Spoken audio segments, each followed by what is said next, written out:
The BLM movement, it's been a long journey, and for me, as speaking from my personal perspective, I can't speak for the entire Black community. It's been very long needed. You know what I'm saying? It's meant to happen. I guess it's been a long time coming. When you grow up in a certain kind of lifestyle and you want your voice to be heard, and now it's finally being heard, despite all the feedback that you're getting, negative feedback, there's positive feedback. I think I'm just happy to see that it's being talked about now versus, growing up or when certain people were coming up, they weren't able to talk about these kinds of topics. So overall, it's just, I've been trying to see the positive in it. I've been taking notes for myself. I've just been watching history take effect overall. I would say with a movement this big, it's hard to manage. It's not like it's a professional thing. I guess people thought like, oh, well, you're not doing it like MLK did it. You're not doing it like Malcolm X. I mean, we often heard that a few times, especially on social media. I feel like it does lack certain leaders on a large scale because it's now a national movement. It wasn't just like in one city. This is all over the world, actually, international. I would say there is no right or wrong way to do it. I would honestly say it just has something that has to be done. It's not going to be pretty. I mean, history, as we know, is never pretty. So for me, I feel hypocritical to sit here and act as if it should be done this way. Obviously, it shouldn't be done in a negative light.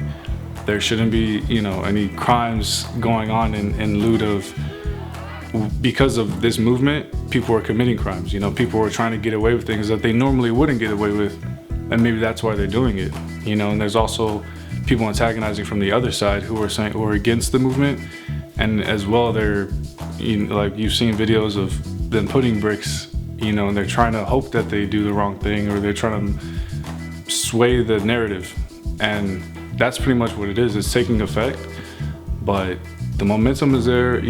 Things are being done, it's being acknowledged. Whether things change now, whether they change the next 100 years, at least it's being acknowledged overall.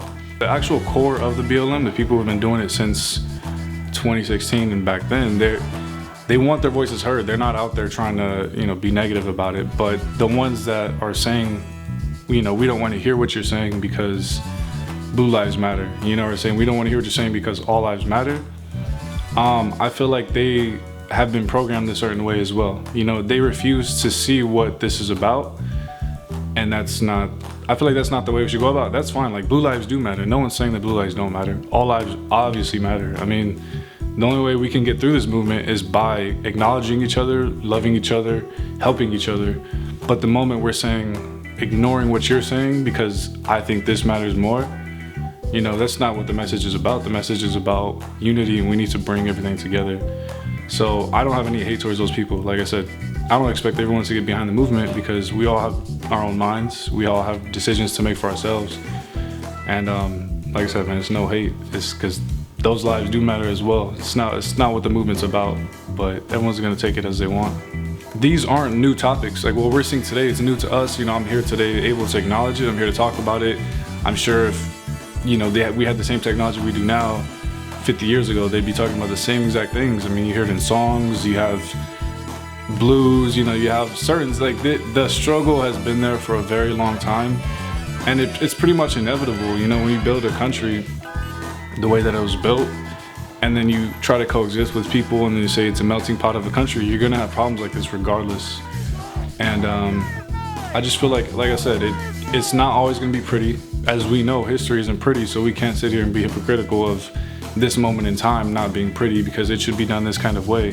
There is no right and obviously there's a way to do things, but you can't do the completely right way without making mistakes. I mean, that's a part of being human, especially like I said, at this larger scale. There's gonna be things happening left and right, collateral damage. If this were a war, we're over there overseas, there's civilians getting killed, I'm sure stores are being blown up or whatnot. And then honestly, with the whole social media, it's just what's being talked about and what's not being talked about.